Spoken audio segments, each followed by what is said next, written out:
Well. Welcome back to Krown's Crypto Cave. Wish you a happy and healthy start to your Saturday morning. I think it's Saturday. Yeah, computer says it's Saturday, so it's Saturday. Hey, have a happy Saturday in your life. We got a few things to talk about on good old Bitcoin. We almost hit the downside target yesterday of about $9,000, but the real focus right now is on traditional markets to set the trend, to set the tone for the upcoming week, of which we have plenty to talk about there, which I really want to spend a lot of time in the opening kind of focusing on. So, with that said, cryptocurrency moon boys out. No, just kidding. Cryptocurrency moon boys are welcome here as well as cryptocurrency doom boys, but understand that we are always coming from the perspective of a trader. So don't necessarily want to subscribe to either of those gangs, actually. Anyways, looking at the Krown Tuning application right here, which can be found at app.krowntuning.net. We see everything is literally the fucking same as yesterday, except for the crypto fear and greed index ticking up about 3 points from 41 to 44. Still very interesting that remains in the fearful zone, even though Bitcoin really has not done all that much, and has been in the fearful zone pretty much the whole time from the whole run from 4,000 to where we are right now, which is more than a 2x in price action, technically all the way up to 10,000, which is of note. But at the end of the day, can we make anything, tangible off of these top end metrics as it is right now? No, it's more so interpretation, so to speak. And a lot of this information, especially from the open interest tab, is novel right now. And while we are certainly above an area that we have not really ever seen before, because we haven't really been tracking it for all that long, and to my knowledge, no one has, or at least if they have, then I would also question the efficacy or the legitimacy of their data gathering, which is very, very insightful, by the way, to look into the back end on that. We do see that open interest is going up, yes, from that $2 billion marker, but we still need to see a breakage of the high term time frame range, which is, well, if you've been tuning these videos for the last 3 months, it's unchanged, 9,900 to the upside, and versus about 8,900, maybe even 9,000 now officially to the downside, all on a 12-hour or daily total closure. So with that said, Bitcoin dominance still, kind of in the dumps there. I think maybe it might be appropriate to take a small look at it today, but everything else pretty much the same here. So it's time to get into some actual charting action, of which I don't want to start off with Bitcoin. I want to start off with good old NASDAQ, as this has been the major bias generator, I suppose, for myself. And the situation that we spoke about for the last couple of days is in play right now. We do have a massive long-legged doji dildo at the top of this current rally after hitting the $11,000 target and then in the 1.414 fib extension here, which we had in all the way from early April or early May, actually. Late April, early May, whatever the fuck it was, from this inverted head and shoulders. That measure move was hit a few months later. And again, this is why I do follow up on things over time, but understand that when you're talking about higher term time frame stuff, they're going to happen over time, so to speak.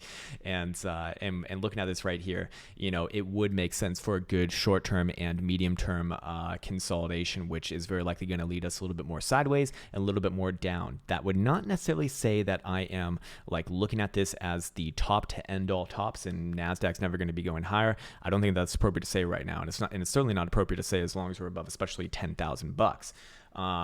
But I do think that we have some downside certainly in play here, especially with the way that we closed the weekly dildo right here. So going into Monday, or not even going into Monday, but going into this next trading week, going down to a daily right here, I do think that it's very possible we can see another test back up to gather up some longs, maybe back up to 10,750, maybe even 10,850 right here.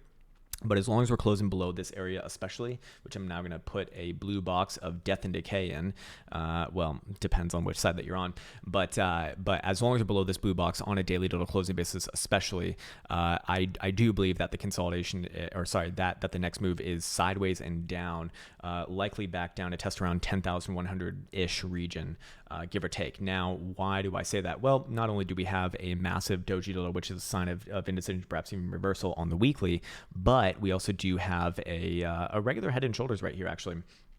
Which would have a measure move if I'm doing some bad mental math, a little bit lower. Hey, what do you know? Right down around this blue box territory. The relevancy of it is it was our last kind of breakout from this nice consolidation and would fulfill a retest of the $10,150 breakout. So I would be looking for likely a move down there, especially if especially if NASDAQ can take out, this low right here at 10,350. That's probably not that helpful though. I think that there's going to be a better and faster way to kind of govern that that one. And yeah, any sort of an hourly total closure below 10,600. You can also see that we are in the process of making a descending triangle over here on what would be your right hand shoulder. So I'm outlining the criteria for what I'm looking for to essentially denote the incoming pullback coming into next week. And you could also just as easily say, if this is a doji dildo, how do you confirm this is a local high? Well, if we take out the bottom side of it, then we have continuation to the downside. Is that the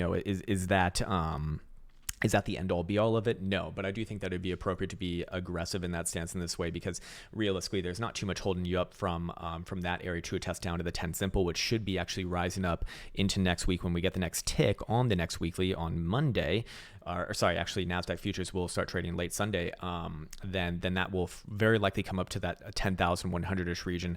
So I do think that a test down to the 10 simple on the weekly is very likely, maybe even the 21 exponential moving average, because here's the thing. While NAS has put in a short-term top here, we can also confirm bearish divergence on the weekly if this confirms as a weekly top as well. So if this does take out the low side at 10,350, or initiate what we looked at on the daily as well, then not only would I look for a quick move down to about 10,000, 10,100-ish region, but very likely potential to get all the way down to wherever the 21 is, which actually should be rising up to around the mid 9,000s, around 95 or 9,600-ish region, opening into next week. So I'd keep an eye on that area. Is it going to happen all on the same day? No, fuck no. This is just, that's silliness that gets spoiled by fast moving markets.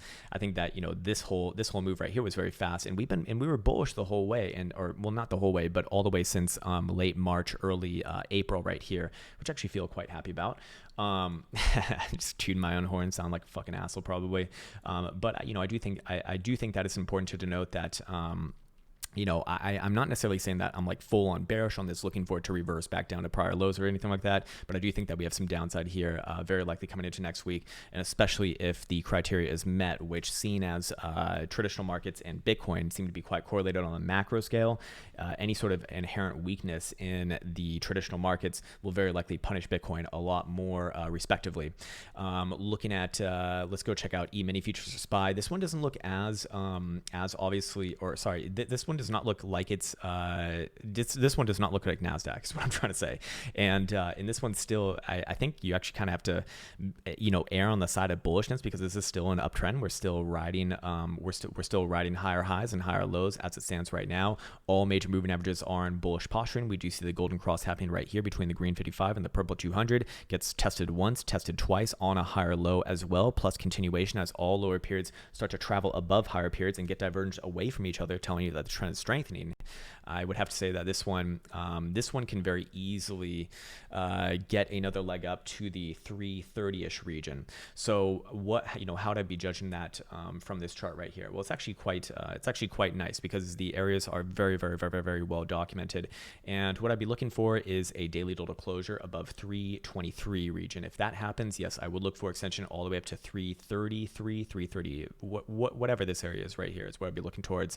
So very likely we're going to see the market go into rotations, where NASDAQ and all the techs kind of led the first wave, right? And then now we get the second wave of the second strongest, then you're going to get their third wave of the third strongest, and so on and so forth as it works its way through the sectors. And then ideally, once they're all kind of done, having their run and NASDAQ's kind of finished its downwards and sideways consolidation, then we'll see if NASDAQ takes another leg and leads the market once again. If it does, then probably all is well and good, and that probably bodes well for Bitcoin as well. If not, then not good. So so fair enough. But yeah, if that condition is met, then yes, I would be looking for another big leg up. By the same token, if even if it does head back down to about 3130, or sorry, 313. I would be looking for another bounce there, and I really can't get bearish on SPY futures until we destroy the last higher low here, which is basically at 3,000. So a nice round, even psychological number as well. As long as we're above that number, it does make it difficult to be bearish, especially on the higher term timeframes like a weekly or a macro scale. However, you can see that we can, we have space to the downside here to fill out if need be, and it wouldn't really destroy anything. But as it stands right now, things things are looking more or less good for this asset. There is no bearish divergence here to be spoken about. The daily RSI looks rather healthy, and it looks like the historical volatility percentile on the daily is actually still in the contraction phase as well, which this is all happening during an up in price action. So I do think that we could very easily have another extension of this run, and then hand off the baton, I suppose. Looking at the weekly, there's not the same. I mean, you know, if you look at the weekly right here, from a major moving average perspective, obviously not bearish. If you look at this as like a doji-ish type dildo, which I don't think that it is, you know, it looks more like continuation to me. But you know, the way to trade it would be the same. Below the low of this dildo, yeah, you could say that that is a another short-term top, and we'd very likely come back down all the way to 3,000-ish region. So keep that in mind. And here's where I can kind of start to bring this a little bit more full circle, I suppose, from the weekly look. If we take out this area, which again is about 320-ish region, just even tick below it, which I believe is this low. Yeah, it's this low right here. In fact, if SPY even just ticks below that low, I would look for extension at the very least down to the 3,000 to 305 region right here, and probably another bounce there, and then we'll analyze the bounce and see it in real time and judge from there if the party's over or not. But that's how I'd look at the other side from this one as well. But of course, being closer to the upside resolution, as all of these major moving averages are presenting a nice case, it looks like it's going to give another try to the upside first, and as we said, the breakout point for that is very well documented, so it's making it nice and easy for you. Famous last words. Anyways, go check out the other leaders in this market. Tesla, right? Tesla has been leading the upside, doing its own version of a blow off top, and I'd have to say that this one is pretty. I'd still stick with what I've been saying, man. I'd still stick with what I've been saying. The weekly close as a massive, what do you want to call this? Do you want to call this a doji dildo? Do you want to call this this probably has some sort of a name, but usually when you see something like this, it is going to be indicative of indecision, perhaps even reversal. The same sort of knowledge does apply. And if we take out the low side of it, 1431, I would be looking for a move at the very least down to fill this gap at 1200 on the weekly. On the daily, you can see here that we do have bearish divergence in play from the last high put in at about $1,000 to where we are right now. It's a little bit further away, but we do see the same thing present on a weekly as well that we do see on NASDAQ, by the way. So, if this gets confirmed, which will be confirmed if we do take out the low side of this at 1431, just a tick below there, we'll very likely do it. Then we'll see weekly Stokes turn down from the same area that's called a bunch of the last prior tops, coming in from 21st of January right here, coming in from this high right here before that major move down, and a few more back here, albeit not as interesting. This is also coming along the side of historical volatility percentile, once again getting incredibly hot, which once it gets incredibly hot, it's going to cool off. That's just the way this is designed, and seeing as we are below the moving average on it, it does look like we're going to enter into that contraction phase, and the contraction phase very likely leads to a contraction in price action as well. It doesn't always work like that, but in this case, I do believe that that's likely what we're going to look at, because that will also initiate the bearish divergence on weekly RSI, which very likely is going to get us down to 1200, and then I'd even argue probably lower than that, down to $1,000 base, and then very likely a bounce from there on the medium and higher term time frames, and then we'll come back and judge it. Does that reaccumulate and look rather healthy, and and continue upwards and onwards to new all-time highs? Maybe yes, but I'd feel quite I do feel quite as it stands right now, this is typically how a major parabolic top does look. Now, don't get me wrong, this can take some time to actually play out. Remember, Bitcoin took like 3 years. Well, it really took like a year before its next major low at 3,100 from its $20,000 high. And you can probably multiply that by 5 or 10 in traditional markets if you want to come up with a correlation between the time spent in cryptocurrency land versus the time spent in traditional land, which is actually really good, because you do get a lot of experience very fast, except for when Bitcoin's going literally aimlessly sideways as we are right now. Then you're just bored out of your fucking mind, and it's time for some sandpaper and some Pornhub, and there you go. Anyways, moving on to Apple, we see the same sort of thing here. A nice obvious doji dildo, potential bearish divergence in play as well if we confirm this as a local high, which will be had below the the 375.5 marker. On a daily, you can see it's less obviously toppy than the other ones, in fact, but any sort of a daily total closure below 379.5 will likely do it as well, and initiate a move back down here towards 366 and probably beyond. Looking at the weekly, there's really not too much support built up until the mid 350s, tree 50, and I ain't giving you no tree 50. Someone actually brought up like the whole thing yesterday, and I was like in tears for a little bit of time because I forgot how fucking genius it was. Looking at Microsoft as well, again, this is a little bit of a weird dildo party right here, but I do believe that we have a top in place. Same sort of bearish divergence in play as well. In fact, Microsoft has actually confirmed bearish divergence here on the weekly. This is confirmed, especially as we confirm below the exponential on the RSI as well. This is your top. This is a top right here, and I'd at the very least be looking for a move into the next week or two down to 194, 195 region. Probably a short-term bounce there, but ultimately I'd like to see a move down to the 21, which should be in the mid 180s, and that's where things could turn around perhaps. But at least for now, I'd be looking down as this one is obviously on NAS as well. So going to be a big driver of that one alongside Apple, and both of them look very, very, very, very, very, very similar here. So, I spoke about this yesterday, and I want to speak about it again because I think it's actually very important, especially for the people who are interested in psychology like myself. But for Tesla, go on to the Reddit forums for Tesla and go like search up the cash tag for Tesla on Twitter, and you're going to see a lot of the same shit, a lot of the same even words, but you just replace BTC with TSLA as you saw for Bitcoin in 2017. And I know that most people here would probably around in 2017, and you'll notice the signposts of human emotions and human language that denote when you're in an exuberant and unsubstantiated rally, which I believe is what we're looking at right here.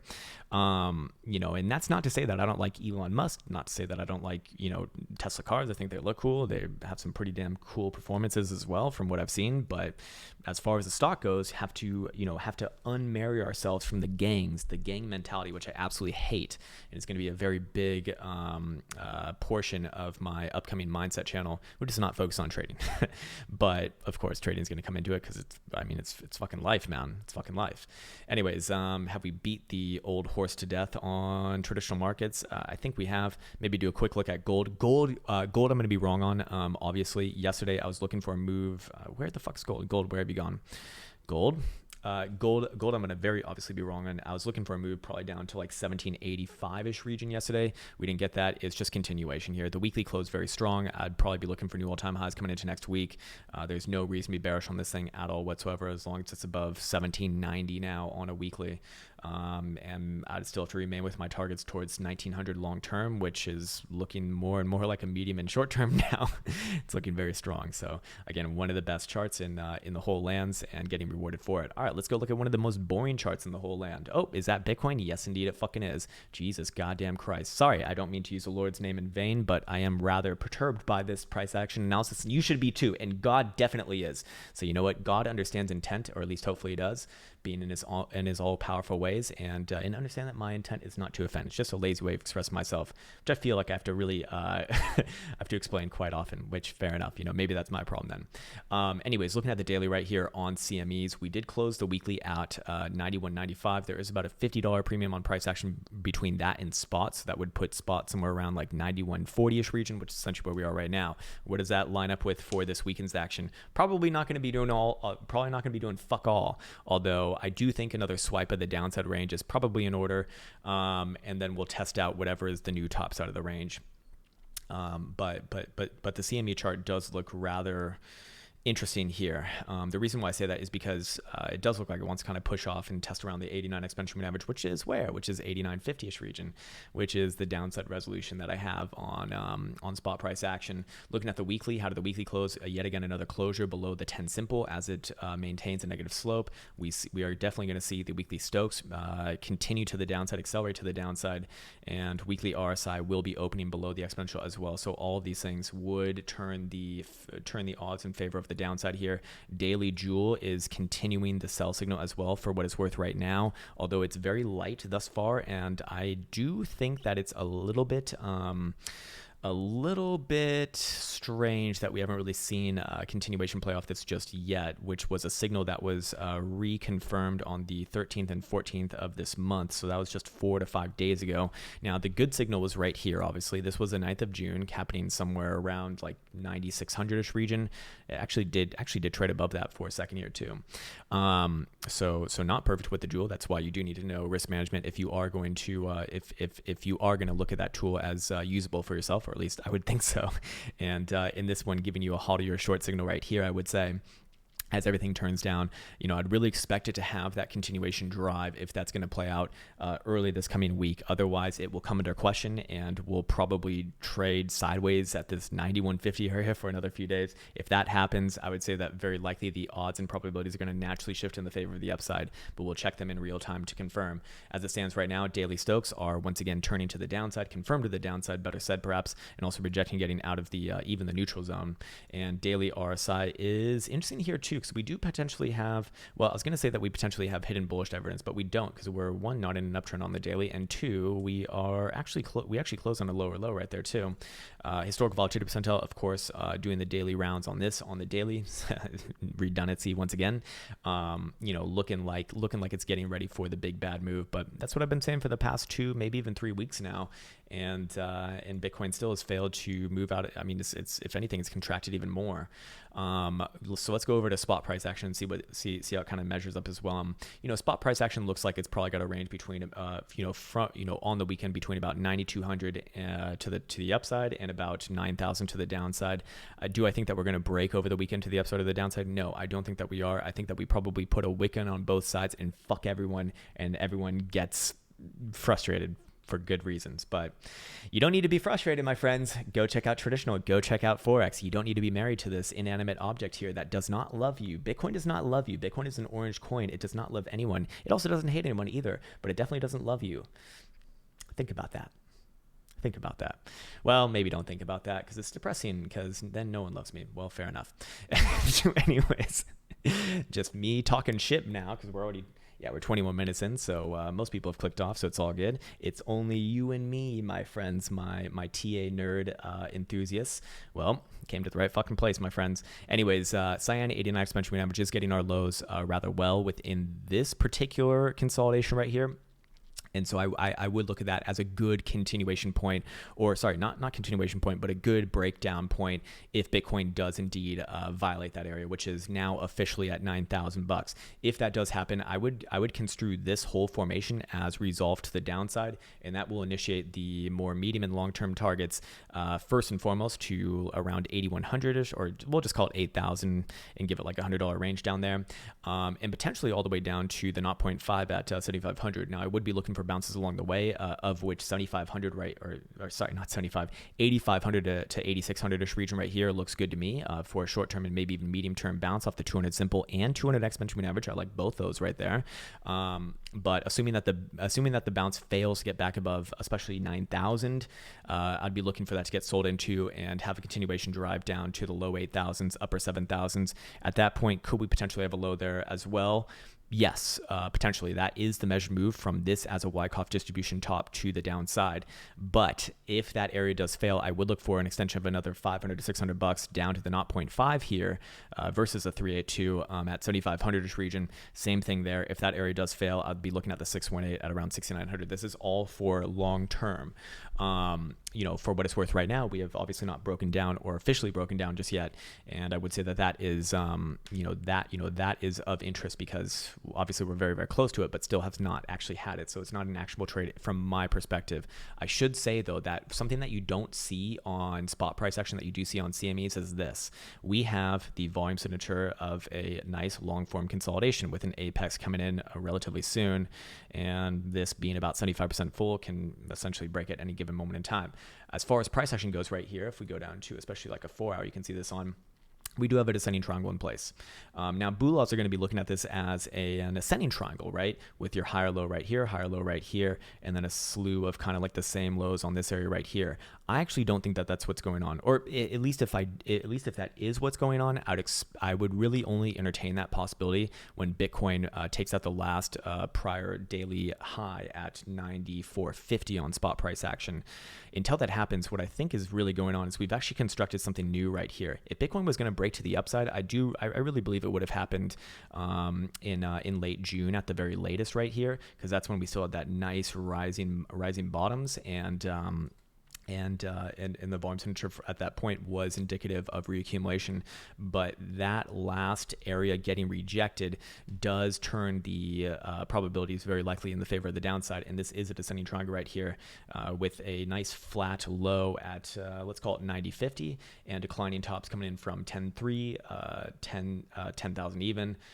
97, 95, and do we get another test back up to the top side of this? Maybe yes, definitely could happen. But looking at the volume signature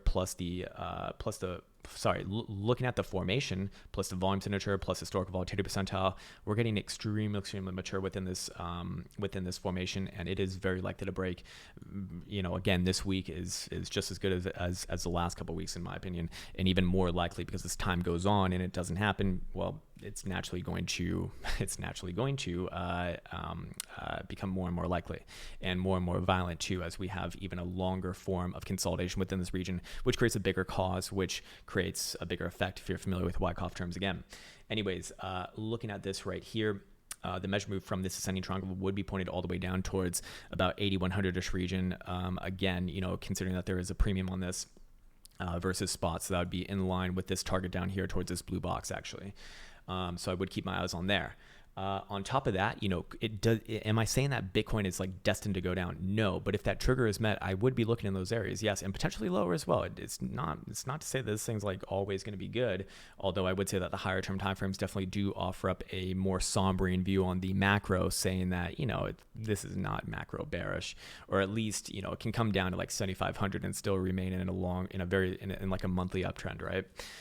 But looking at the daily right here, from this perspective, I cannot be even medium term bullish. Short term bullish, you can call that within this like $200 range right here. That's fine. I mean, that's more so preference than anything else.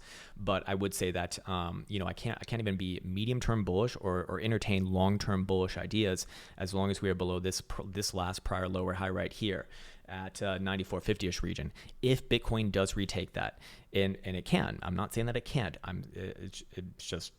It's a lot closer to resolving the downside right here. But if it does retake that area, even just ticks above it, then I would look for a very quick extension to $9,700 high right here. And at that point, the higher term time frame picture governed by the 3-day is going to start to look a lot different, and this is going to look like reaccumulation alongside the 21, and very likely initiate hidden bullish divergence between this point, and this current point right here, all the way down at 90, just above 9100 region, which not only would solidify the move to $9,700 high, but very likely put Bitcoin all the way back at the top of of the top side resistance at 9,900-ish to 10,000-ish region. And at that point, things look more or less good because, well, just as Bitcoin is grinding out the downside resolution right here, I'm going to talk a lot more about the bearish resolution. I would be talking a lot more about the bullish resolution if Bitcoin were consolidating at the resistance.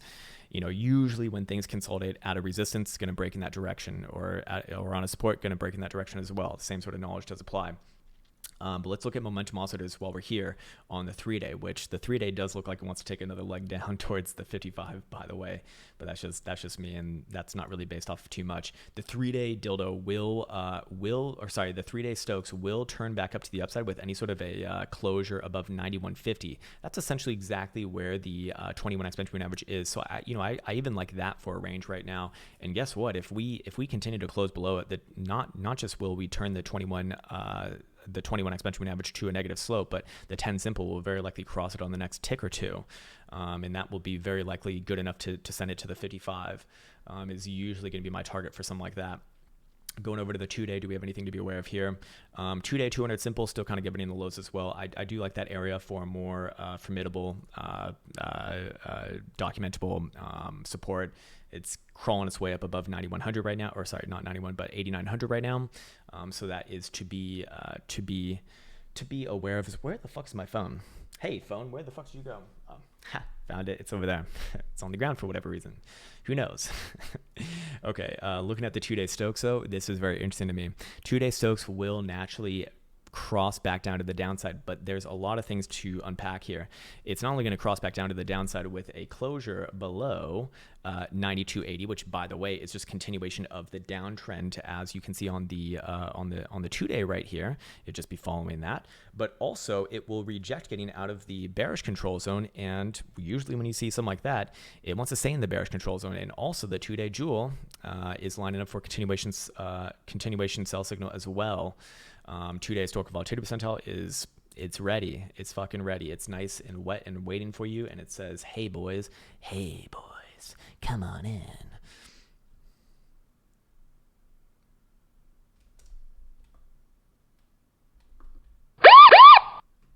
There you go. Let's go to the 12-hour.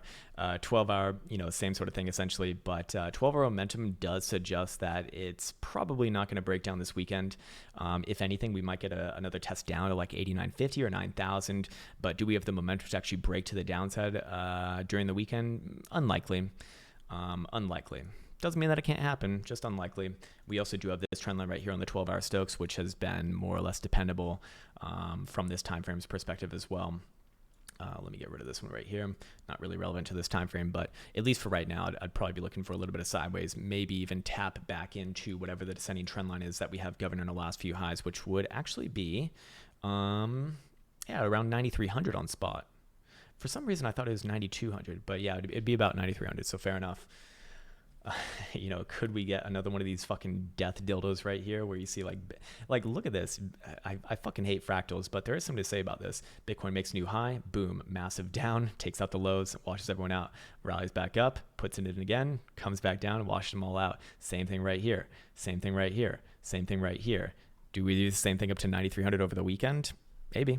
It wouldn't destroy anything. It would still be playing within even the short-term time frame range. So, oh man, that's why I hate trading on weekends. I don't trade on weekends if I don't have to.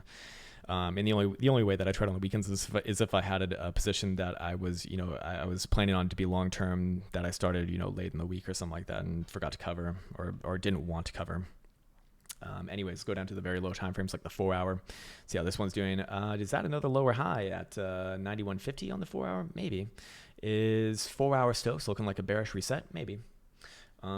Let's see what would be needed to turn this back down to the downside. Yeah, 4-hour closure below 9,100, and the 4-hour momentum will turn back down to the downside. Historical volatility percentile quite low here as well, which is suggesting that we could, we probably do see a move to both sides of the short-term range between 9,000 and 9,300.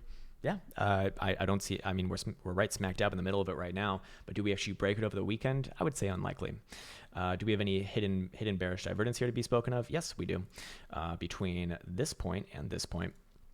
That's this high right here at about 92 and this high right here at 91.50. So yeah, I do think that next move down tests around 9,100 again. It's fucking, wow, Krown calling a $30 move. Fucking genius. Maybe all the way down to 9,000. I don't have a strong opinion on this, man. This weekend, you go masturbate with sandpaper. It's better for you. It's actually going to be more healthy for you. I promise. I absolutely fucking promise.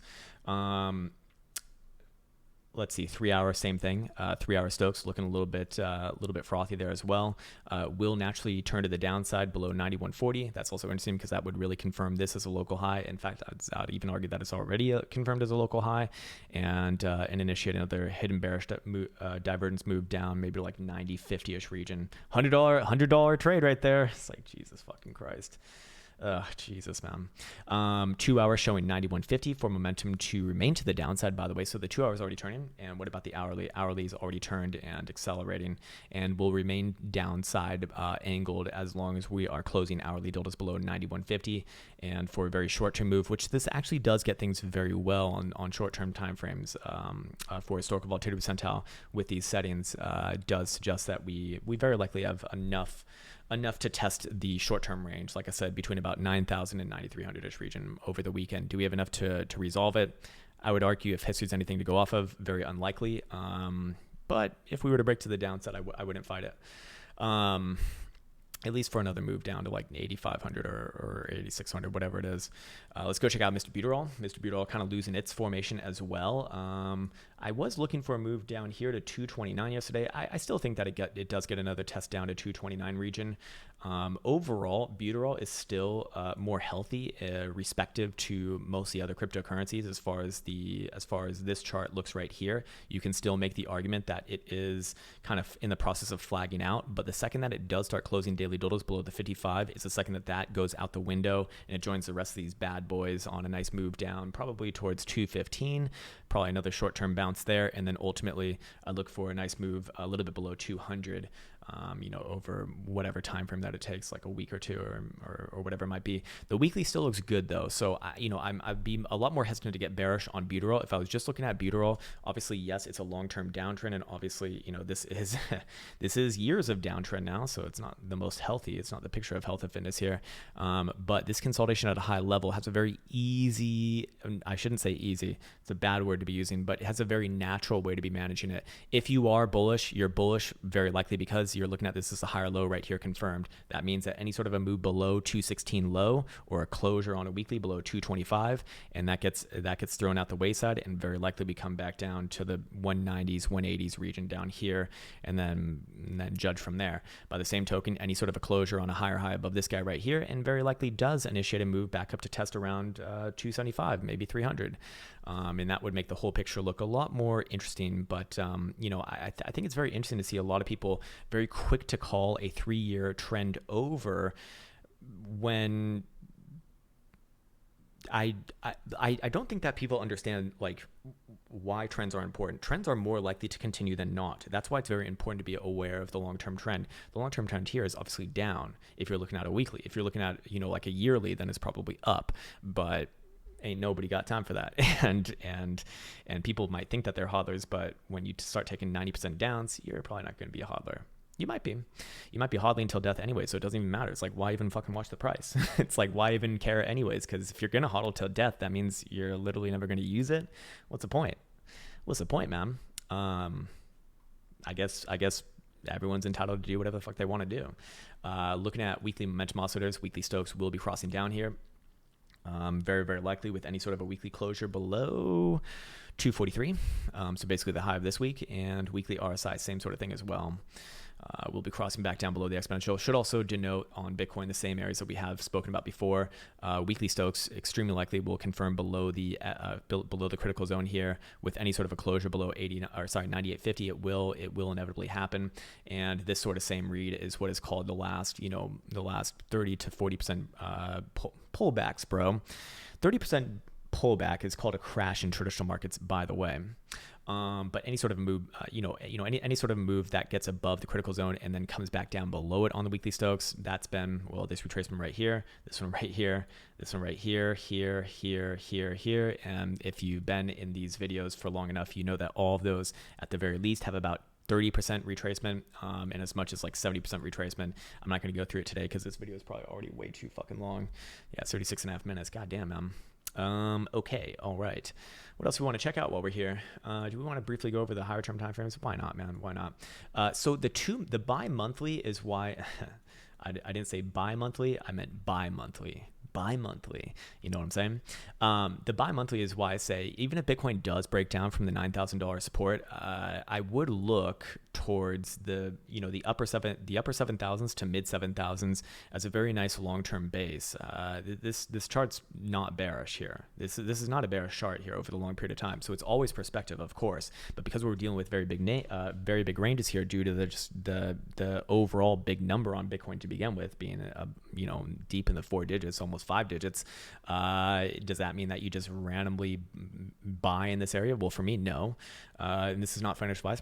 I'm not a financial advisor, but I would be looking for, it wouldn't destroy the structure to come all the way down to the mid 7,000s that you can see here.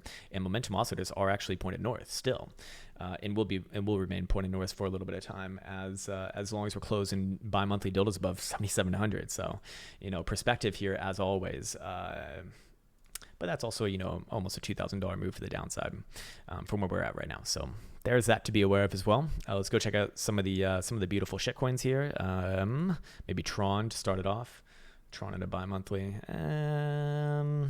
Downtrend. Downtrend. Downtrend. Downtrend. Downtrend.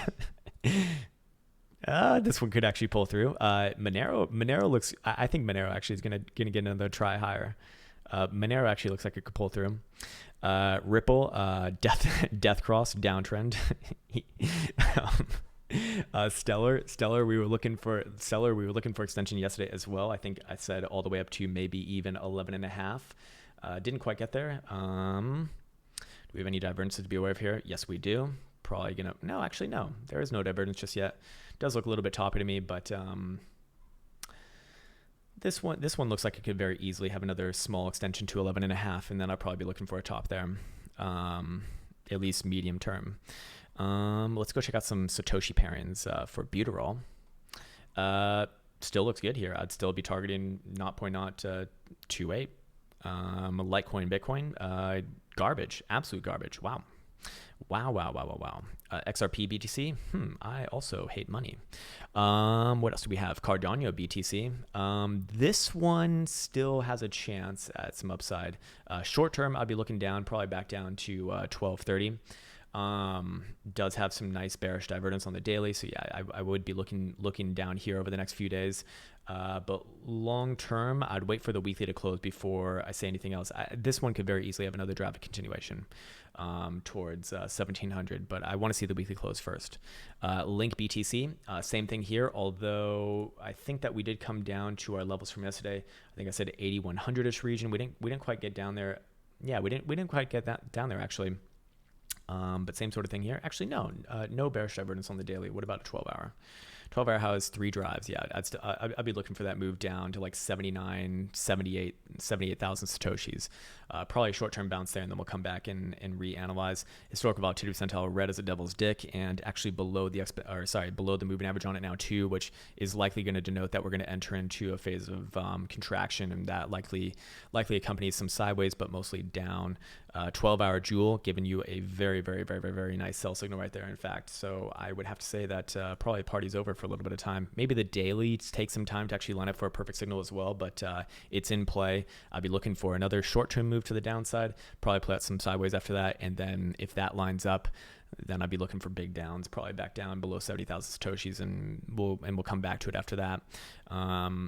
But fair enough. All right, what else do we want to talk about? Have I bored you enough yet? It's already over 40 minutes, so let's go back to Bitcoin and let's go look at some probabilities. Actually, we didn't even do this. Looking at the Trollander bands, we kind of did test the bottom side of the Trollander band again. So that was driving my target yesterday down to 9,000. We got down to 90.50. Is that close enough? I suppose so. At least it is for me. But let's look at MACD's nuts and cross into the downside right there. Negative histogram as well. Some hidden bearish divergence on histogram between this point and this point. A little bit above 10,000 right there, and our $9,500 high right there. I think it's a lot more obvious on the weekly between $10,500 high right here and about $9,800 high right here. MACD has massive hidden bearish divergence. But you could argue that that's already played out. That is a 15% move from high to low where we are right now, which that's significant. That's rather significant. Median Trollander band, the 20 simple essentially, is still hovering at 9,200, so that would set in a downside bias as long as we're below there. Fair enough. But other than that, I think it's time to look at some probabilities. So for probabilities, it's pretty much the same areas as yesterday. Can Bitcoin pop back up and test around 9,300? I don't think that that's out of the question here over the weekend, especially wash out some more people. But as long as we're below 9,450, that's the critical point. Maybe there's something on like a 4-hour that could help us out. 4-hour 200 simple is at 9,250. Okay, interesting. Keep that in mind. And our last lower high is at 9,150 essentially. So as long as we're following that last lower high at 9,150, short-term direction and medium-term direction is down. It's still downside pressure. Let's go see what the probabilities would say. However, but I'm not going to use the very short-term time frame range. It's not helpful here because the probability is going to be way too fucking high. I'll use the medium-term time frame range between 9,450 to the upside, which very likely does drive another move towards 9,900 or 10,000, which is very, very nice and sets it up for potentially even a long-term breakout to the upside as well, where we could talk about 11,000 and beyond. But the below target probability is not just a medium-term time frame resolution. It's a long-term time frame resolution below 89.50. And as you can see right here, the probabilities are naturally in favor of the downside. And I think that they've even maybe even gone a little bit more in favor of the downside right here from yesterday to today, as far as like, you know, the above versus the below, not necessarily their absolute value. The 12-hour showing, it's a 12-hour showing some similar, kind of, yeah, 15.5% to the upside versus 24% to the downside. And Bali and Pig's Moms is actually about to cross back up to the upside on the 12-hour. Here's a daily, it's kind of showing the same thing as well, losing momentum. So Bali and Pig's Mom kind of flip-flopping around a little bit there. That's what you can expect during long-form consolidations, but it will give the upside another chance, it looks like. So that probably does come along the side of another test to at least a short-term time frame upside range, which I would say is 9,300. And